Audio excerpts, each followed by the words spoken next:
سلام به همگی، خیلی خوش اومدید. همونطور که توی تاملین دیدید این دفعه یه مهمون خیلی ویژه داریم. قراره با یه پزشک جی پی توی استرالیا حرف بزنیم و منم صبح زود جمعه بلند شدم که این تماس تصویری رو برقرار کنم. تا چند ثانیه دیگه آقای دکتر میاد. فقط اگه تازه وارد کانال من شدید دکمه سابسکرایب رو بزنید. خب آقای دکتر، حالتون خوبه؟ سلام، ارادت چاکرم.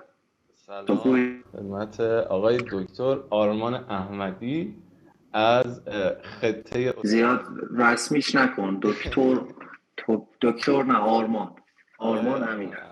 خب آقای احمدی، آقای دکتر نمیتونم، اصلا عادت ندارم. آرمان نه، آقا اگر که نگی نریم دیگه جلو، دیگه باید بگی آرمان.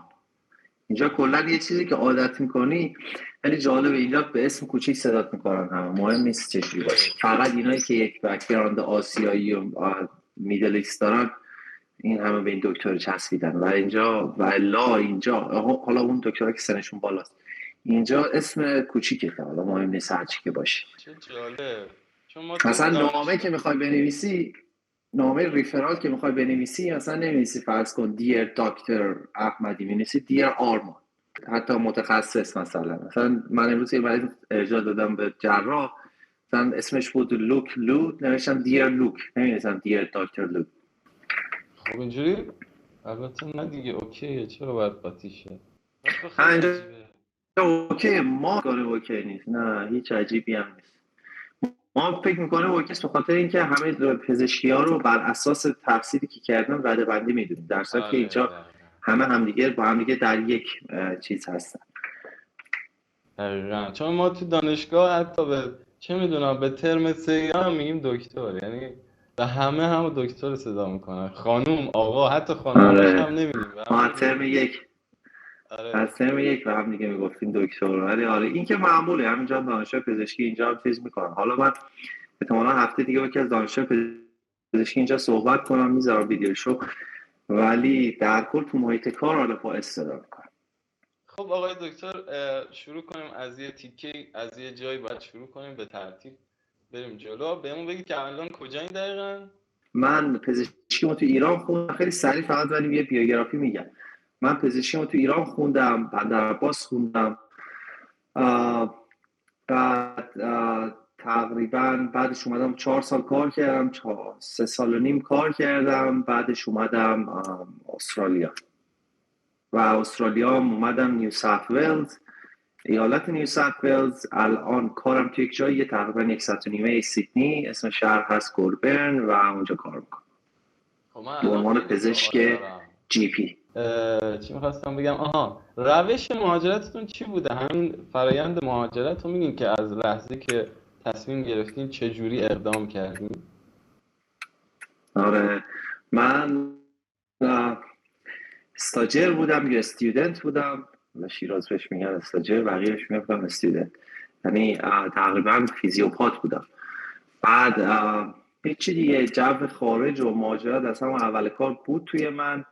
بخش شما این بود که حس رقابتی داشتم، به اندازه کافی واسم کافی نبود که مستقیم برم.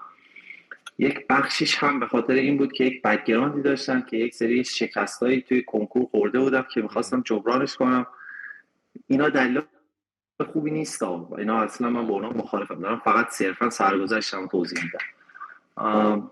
بعد دیگه از اونجا استارت زدم، شروع کردم تحقیق کردم. خب بعدا هممون ایران اول میگه پزشکی آمریکا، رفتم که استارت بزنم با یو اس ام ال و این حرفا. بعد دیگه ترامپ اومد، استارتش هم زدم ولی ترامپ اومد محدود کرد و دیگه آپشن آمریکا برداشته شد. دیدم خیلی بچه‌ها مشکل دارن، رفتم سراغ آپشن‌های دیگه. آلمان طبق معمول با زبونش حال نمی‌کردم، خیلی این جواب می‌گرفتم که خیلی در واقع اختلاف نژاد پرستی، نه که نژاد پرستی، ولی خب خیلی فرق می‌کنه که آلمانی باشه توی آلمان یا مهاجر باشه توی آلمان. بعد البته بازم اینا دلایل خوبی نیست برای اینکه کشوری تو بخوای انتخاب کنی، ولی خب اون زمان دلیل من این بود، میموند انگلیس و استرالیا. بین انگلیس و استرالیا، کلا استرالیا از بچگی بیشتر دوست داشتم، یک جو بهتری برام توی ذهنم بود نسبت به انگلیس. انگلیس یک کشور مناسبی نمیدونستم برای یک پزشک مهاجر، به خاطر اینکه فکر میکردم که صرفا میپرسیدم از بچهای استرالیا، مثلا میگفتم چرا استرالیا چرا انگلیس، نه میگفتن که حالا این دلایلم گفتم، خود انگلیسی‌ها اونایی که میخوان شرط زندگیشون رو بهتر کنن میرن استرالیا و انگلیس جاهای خالی شو، چون NHS اصلا خیلی مشکل داره، هر 6 ماه هم اعتصاب داره، جاهای خالی شو میاد با پزشکای مهاجر مثل من تو پر میکنه با حقوق بسیار کم. اما چون چیزی نمیتونیم بگیم چون دنبال پاسپورتی، من نبودم دیگه، بعد خستم بودم دیگه، میخواستم زندگی تجربه کنم. من خیلی چه زندگیم چند بودی خواستم زندگی تجربه کنم دیگه، استرالیا رو انتخاب کردم. اینم علتش اینه. خب توی تو چی؟ تو کجایی؟ من خودم تو هنوز کجایی؟ ایرانم. الان بگو تو. من در کشور ایرانم. میدونم. سال چندی؟ کدوم دانشگاهی؟ من سال فکر کنم الان استاجرم و هنوز سال اولم تمام نشده، آخری سال اولمه و توی استاجری کدوم دانشگاه؟ دانشگاه علوم پزشکی بوجنور. خب به سلامتی. خیلی خوبه که از توی یعنی مثلا توی دانشگاه های کوچیک‌تر همین قضیه رو چیز میکنه. یه چیزی من بهت بگم، من دانشگاه بندر بودم هیچ کس انتظار نداشت، یعنی مثلا بچهای شیراز و تهران خیلی دنبال این قضیه نبودن. چرا بودن یعنی بیشتر از ماها بودیم، ولی هیچ کس انتظار نداشت مثلا یه دانشجو از بندر عباس بیاد. مثلا زمانی که من تو اون سن مهاجرت کردم شاید ما کلا 3 نفر بودیم بین مثلا 200 300 نفری که حداقل میشناختم، 3 ماه 6 ماه قبل از من، 3 ماه 6 ماه بعد از من، فقط مثلا 2 3 نفر بودیم که با این سن کم مهاجرت کردیم. چه کار خوبی هم کردیم. حالا بعد بیشتر الان که با بچه‌ها حرف می‌زنم که تقریبا 80% میخوان برن، یعنی جو دانشگاه من اینجوری شده. هم موقع هم 80% میخواستم برم، ولی خب آخه انتخاباشون اشتباهه. بچه‌ها اطلاعات کافی ندارم. من خیلی سعی کردم به استرالیا بهشون اطلاع بدم ولی اطلاعات کافی ندارن، انتخاباشون اشتباه به سمت آلمان و انگلیس میره. قبلا هم گفتم الان گروه انگلیس رو میبینی پر از چیزه، ولی گروه استرالیا بچه‌ها هیچ خبری ندارن. بیسیکلی هم یکی از علل بزرگش رو گفتم، یکی از علل بزرگش اینه که بچه‌ای که به صورت سنتی می اومدن استرالیا اونایی بودن که سن بالاتری داشتن و سابقه کار می‌خواست. و حتی من هنوز بچه‌ها میان به من میدن ما شنیدیم استرالیا سابقه کار می‌خواد، ما سابقه کار نداریم چیکار کنیم؟ به خاطر همین اصلا به سم کسایی اومدن برای که هم سن بالاتر توی سوشال مدیا نیستن و بعد اینجا اینقدر زندگیت خوبه و درگیر زندگیت جالب و آروم میشی که دیگه اهمیت زحمت نمیدی بخوای برگردی. ولی بچهای انگلیس هم سنا جوان‌ترن، هنوز هم به یک زندگی استیبل نرسیدن، زندگی دانشجویی دارن، وقت آزاد شما همش تو سوشال مدیا میان اطلاعات انتقال میدن، هم فکر می‌کنن که به انگلیس بهتره. خب الان که حالا آمریکا که بحثش شد توی ویدیو بگیم دیگه در مورد استرالیا، آب و هواش چجوریه الان در همین لحظه چجوریه؟ در همین لحظه ما توی تابستونیم و من بخوام برگردونم به شما آسمون رو نشون بدم، ببینم چجوری میتونم برگردونم دوربینو. این آسمون منه و یک دمام تقریبا 20 درجه است. از لحاظ آب و هوا واقعا اصلا قابل مقایسه نیست با خیلی از جاهای دنیا، که بهترین آب و هوا رو داره. یعنی شما تقریبا میخوام آب و هوای کجا رو بگم، آب و هوای شیراز ولی معتدل تر. آب و هوای آره تقریبا آب و هوای شیراز، یعنی ولی به سردی شیراز نمیشه تو زمستون. گرماش هم بستگی داره کجا باشی. اگر قسمت‌های شمال باشی مثلا سمت کوینزلند باشی، آره گرماش شرجه مثلا بندر عباس، ولی نیو ساوت ولز و ویکتوریا که میشه ملبورن خیلی معتدل. یعنی گرماش در حد مثلا چه میدونم طرف ما نیست دیگه، آخه اینجا خیلی وقتی گرم میشه مثلا به 40-45 میرسه دیگه. نه ویکتوریا و نیو ساوت ولز نه، اصلا خیلی آب و هوای خوبی داره. حتی باز بحث در مورد زیاده. کوینزلند سمت بالا چون ساحلیه نزدیکتر به خط استوا یه مقدار چیز داره، ولی این سمت ها خیلی بهتره. این سمت اصلا دنیا فرق میکنه. اون بحث نمیدونم مثلا حشره و میگن استرالیا عنکبوت و حشره داره و این حرفا، باز همه اون بحثا سمت کوینزلند شماله و اصلا تو خود وسط استرالیا. من الان 1 سال اومدم، باورت میشه 1 سال اومدم، دیروز تازه یه دونه قوت انقدری پیدا کردم. تعداد سوسکایی که من تو ایران دیدم از من زیارتری بودم یه روستای بندرعباس، خدای من شاهد مارمولک داشت کنم اینقدر 10 تا 15 تا.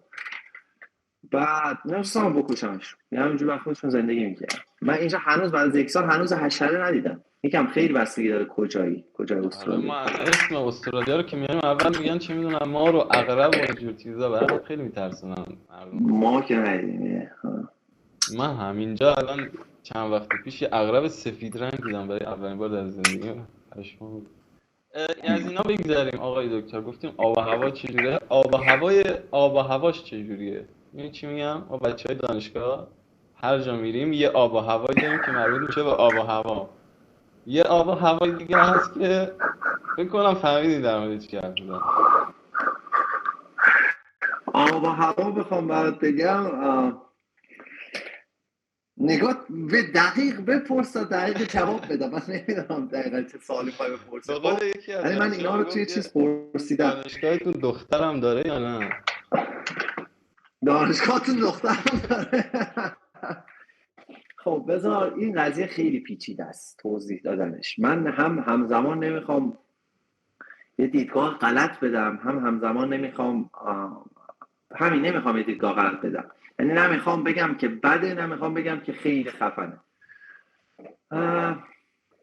ولی میتونم بگم بزرگترین فاکتوری که اثر داره سطح زبانته. تو این که چقدر بخوای تو آب و هوای خوبی باشی، سطح زبانته و اعتماد به نفست. و این شرایط آب و هوا حتی خفن‌ترین پسرها و دخترها، مثلا بگی پسرها دخترای خوشگل مثلا خفن هم بیان اینجا، تو کشورهای دیگه هم برن، مثلا آمریکا و اروپا، به خاطر این زبانه اگر اونقدر فول نباشن شرایط آب و هوایشون خوب نیست. اونقدری که خوب نیست که نه، بذار الان بهتر باید بگم.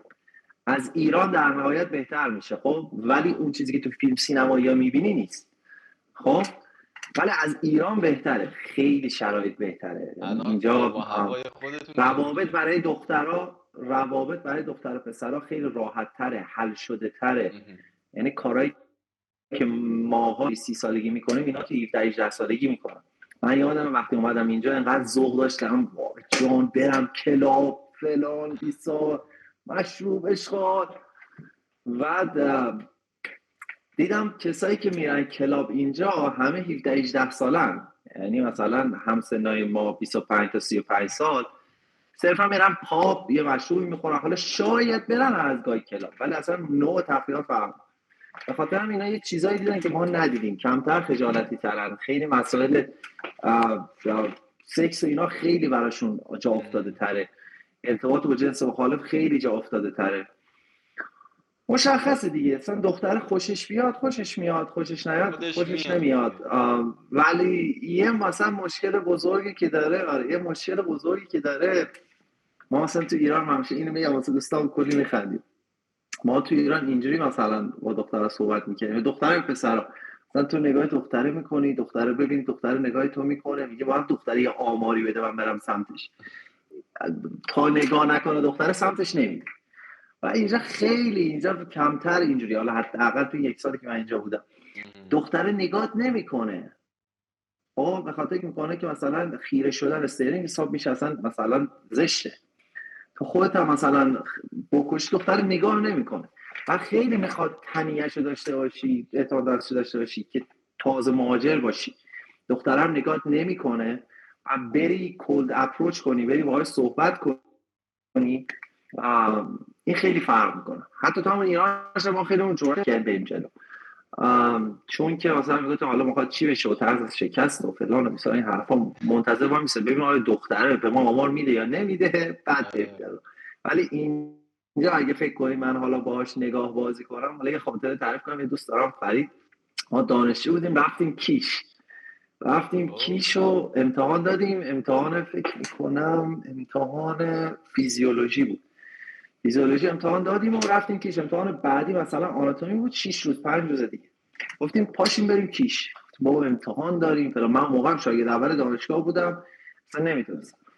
نشست با ما صحبت کرد و فلان و نمیدونم چند بار زندگی یا این حرفون نباشه فلان. خلاصه رفتیم کیش و رفتیم توی این پاساژهای کیش دیگه.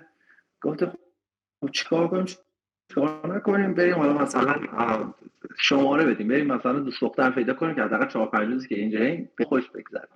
دوست ما فرید 2-3 سال بزرگتر بود، گفت چیزم بود، مشهدی هم بود.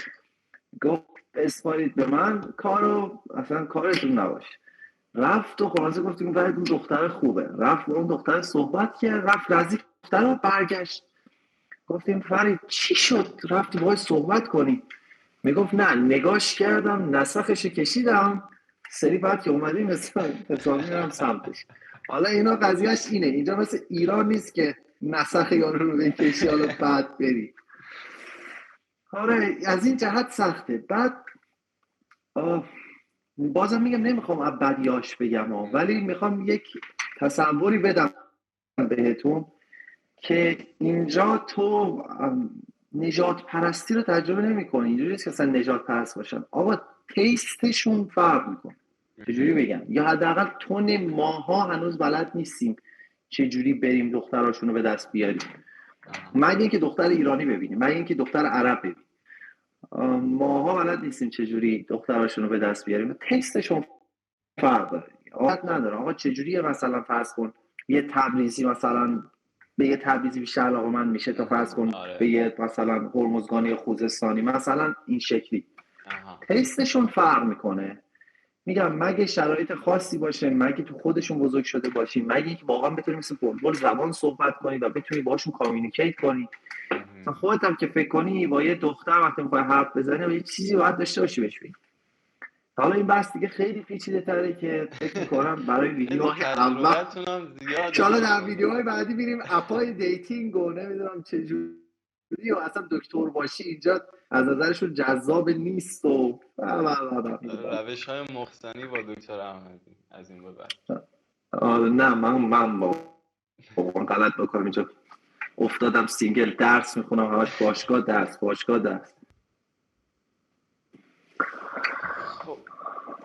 خب در مورد درآمد داشتیم میگفتیم.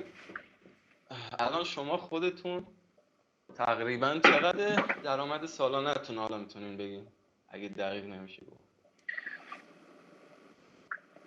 گفتم دیگه ماهی بین 15,000 تا 20,000 تا، یعنی ضرب 12 کن. ولی یه بدی داره اگه من کار کنم پول در میارم، کار نکنم تعطیل باشه پول در نمیارم. این هنوز شما اصلا باز اینم شرایطش فرق میکنه. اگه این کارمند باشی درصد حقوق داری. من کارمند نیستم، من شرکت خودم دارم.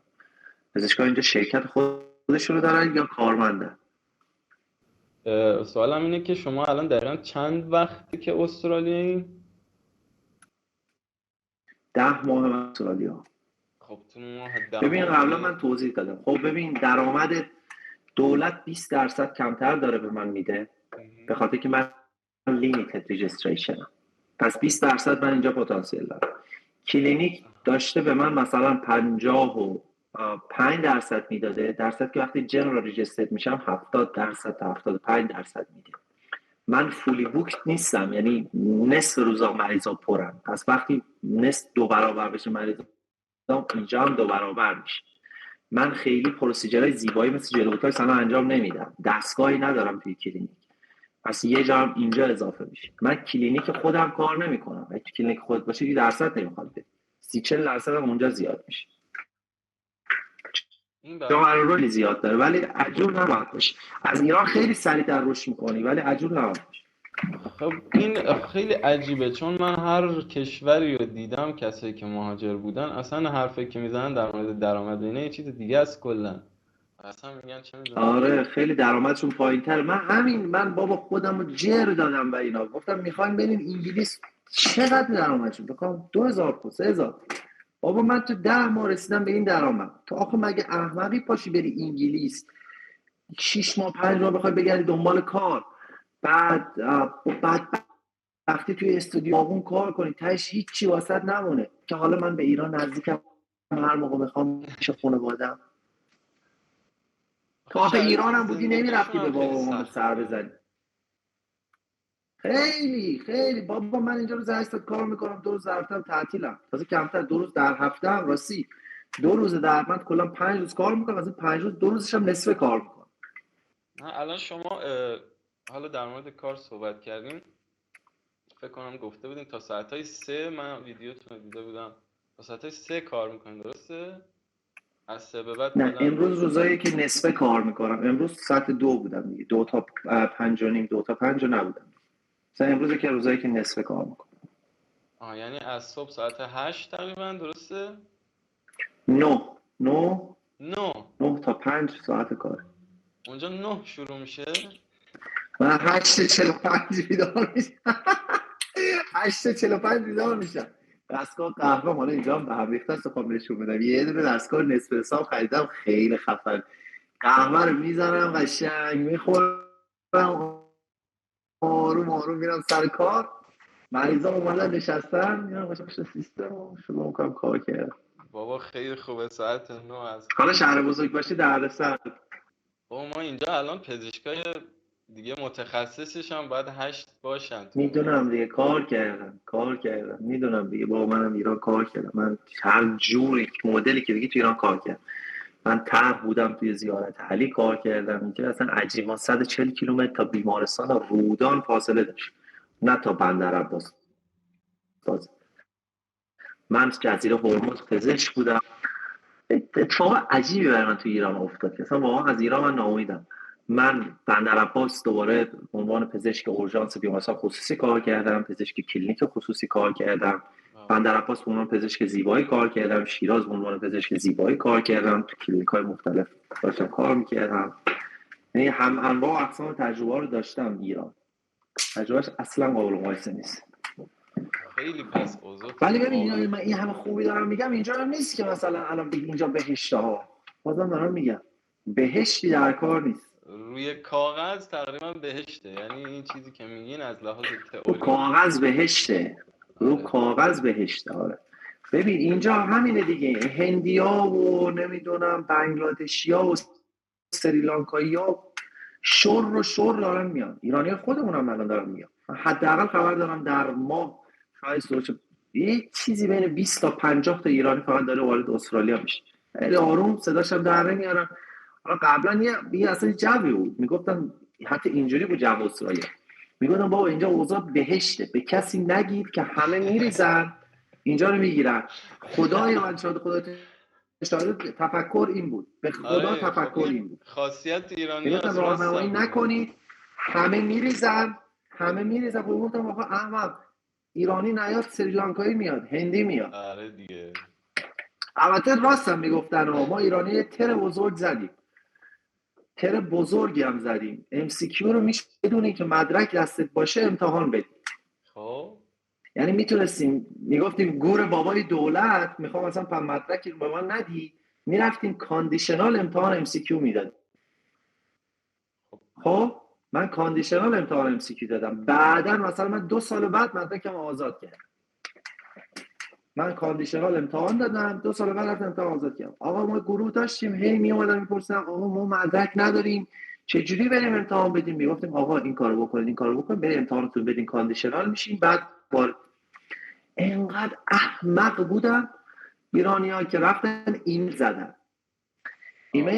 MCQ که ما هنوز فارغ التحصیل نشدیم و مدرکمون تو دستمون نیست، میتونیم امتحان MCQ بدیم؟ سولیا گفت که نه نمیتونیم بدیم، شما که نشدید. و فهم داده بودن که ما دوستامون بدون MCQ بدون مدرک رفته اومدن امتحان دادن، شما قبولشون کردید. شما هم فروختن. اینا اومدن نگاه کردن ای وای ایرانی‌ها دارن چه کلاهی سر ما میذارن. بعد تا به عنوان اینترن میتونست امتحان استرالیا رو بدیم. یعنی دیگه گفتم تا مدرک فارغ التحصیلی رو ندن بهمون ما نمیذاریم MCQ بدن. یعنی من فکر میکنم از البته طرف هنوز هم یه ایران راههایی هست جلوی فکر اینو می‌کنم. گرفتن. نه بابا اینقدر پیام من دقیقاً یادمه، حتی اون یارویی هم که پیام داده بود بهش یادم. 1 ماه بعد از این ایمیل گفتن دیگه بستن این قضیه. اون وطن فروش رو باید بگیریمش. شما سوالی ندارین از ایران، از حالا هوای ایران؟ من از ایران هیچ سوالی ندارم. ایران خاطره خیلی دلم تنگ شده. خیلی ممنونم آقای دکتر که وقتتون رو در اختیارمون گذاشتید. من فعلا از طرف شما خداحافظی میکنم. به من سلامت باشید، خیلی خوشحال شدم.